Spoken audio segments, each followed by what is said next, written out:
The Texas sun blazed mercilessly across the endless plains, baking the ground into a cracked, unyielding shell. Hank stood alone, the weight of his years etched into the lines of his face and the set of his shoulders.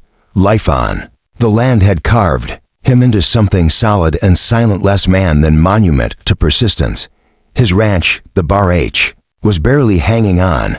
It didn't thrive, it simply endured, just like him. Loneliness had become less a feeling and more a fact of life. Worn like an old coat he couldn't take off, he avoided town unless it was necessary, finding more peace in the wine-swept quiet of the open range than in the hollow greetings of townsfolk.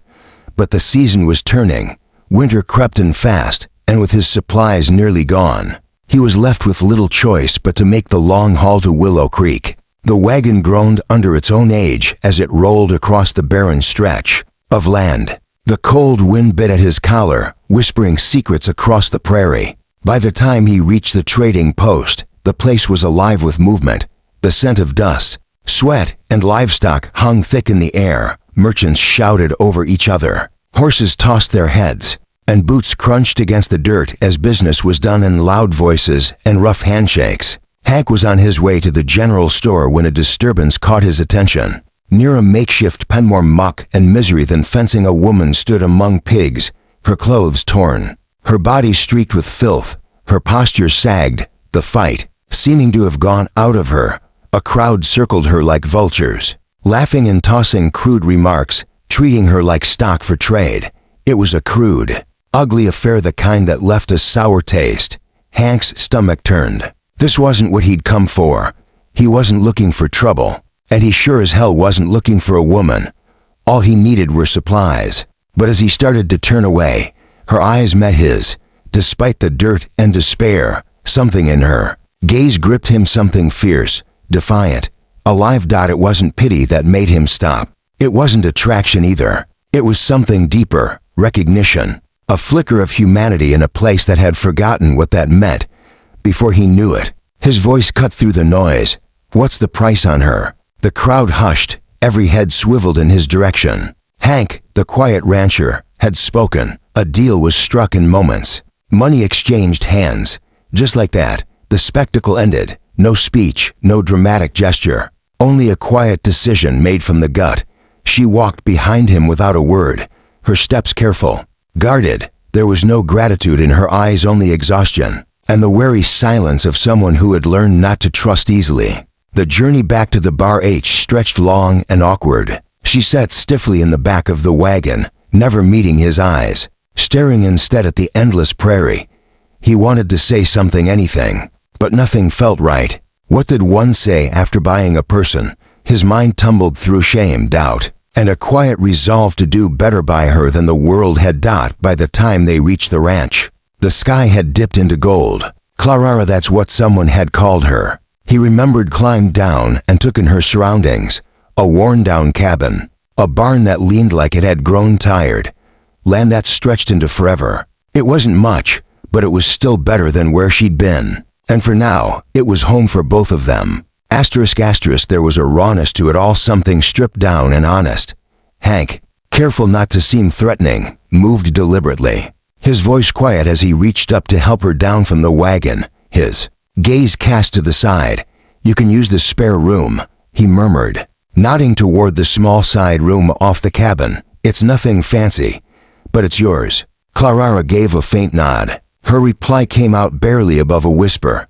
"Thank you." In the days that followed, an unspoken rhythm emerged between them. They spoke little, but there was a mutual understanding in the silences that filled the space. Clara didn't wait for instructions. She swept and scrubbed, cooked humble meals, and coaxed life back into the overgrown garden. Hank stuck to his usual grind around the ranch, hauling feed, mending fences, checking the dwindling cattle.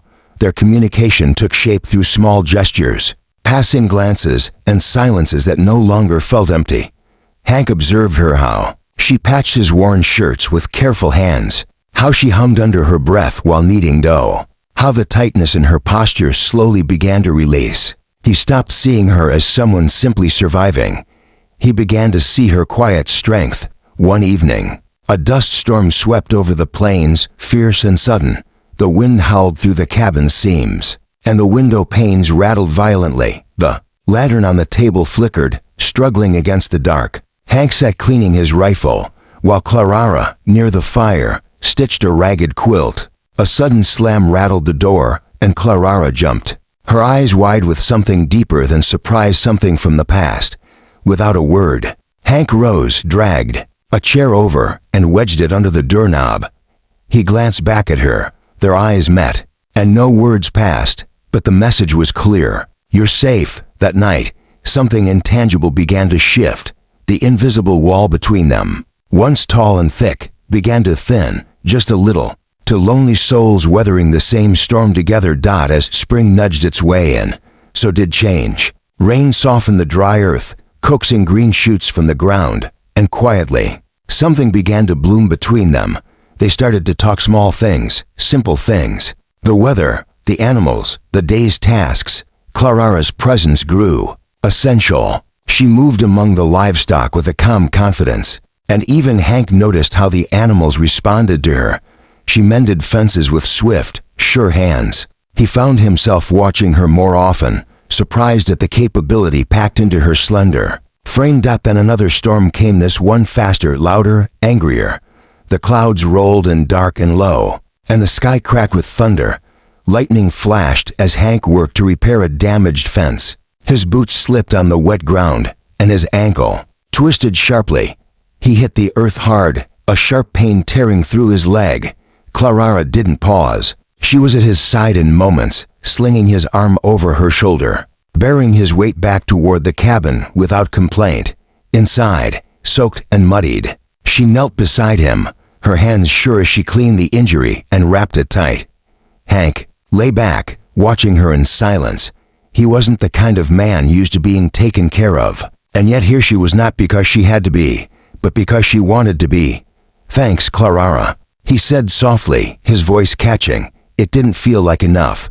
She looked up at him, her eyes meeting his without hesitation. There was no judgment, no sympathy, only calm, solid understanding. That storm marked something new, not just man and woman, coexisting out of necessity, but to people slowly building something together. The loneliness Hank had lived with for so long began to lift, replaced with a shared quiet that felt a lot like healing.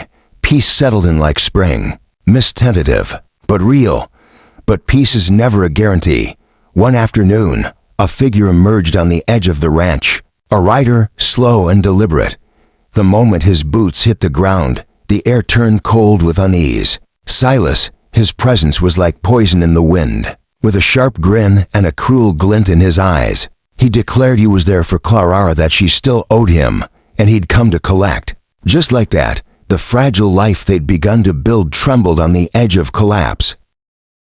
Clara froze the instant she saw him. Her face went pale, and all the fear she'd buried came rushing back. Hank saw it, to something in her eyes twisted his gut, igniting a fierce, protective anger deep inside him. Without a word, he stepped forward, placing himself squarely between her and Silas. "She's not going with you," he said, his voice steady but unyielding, sharp enough to cut through steel.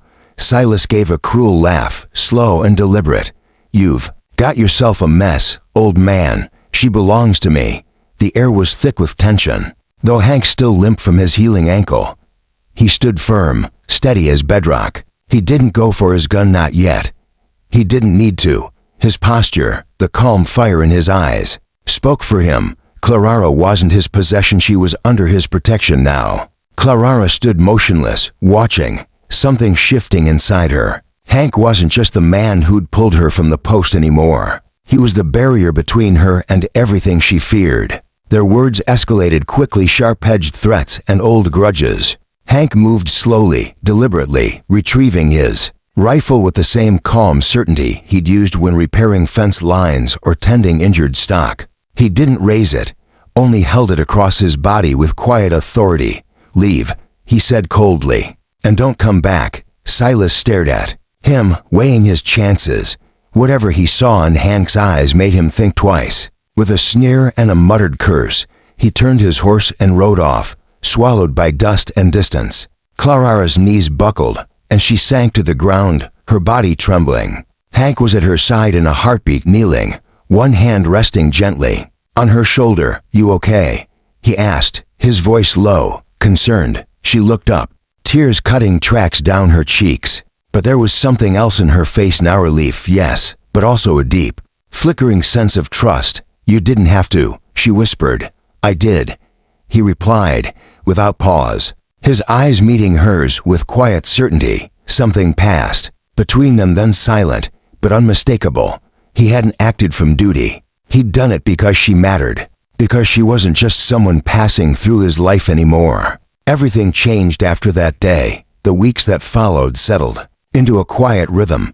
Silas never returned, and with time, his shadow faded. What remained was the slow turning of days filled with quiet labor, shared meals, and a growing sense of peace. Hank's ankle healed, and they began working together, repairing fences, tending animals, keeping the cabin running. Their conversations became easier, their movements more in sync. Clarara opened up, telling stories of her past, of pain endured and strength gained. And Hank, who had once kept his thoughts close, began to speak too, about the years he'd spent alone, about the silence that had filled his days, and the strange, unexpected hope that had returned with her presence.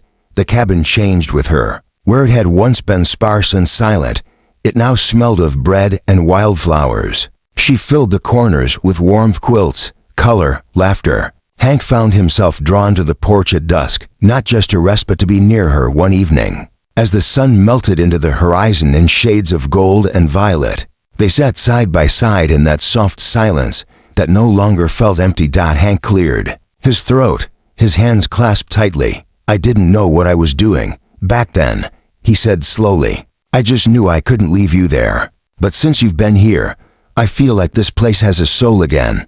Like I do." He looked at her, eyes steady. "This ain't how it's usually done, I know that. But I'm asking you, will you marry me? Not cause I brought you here, not cause of obligation. Because I want you with me, as my wife, as my equal." She didn't look away. The light caught her eyes, and in them, he saw something deeper than just agreement.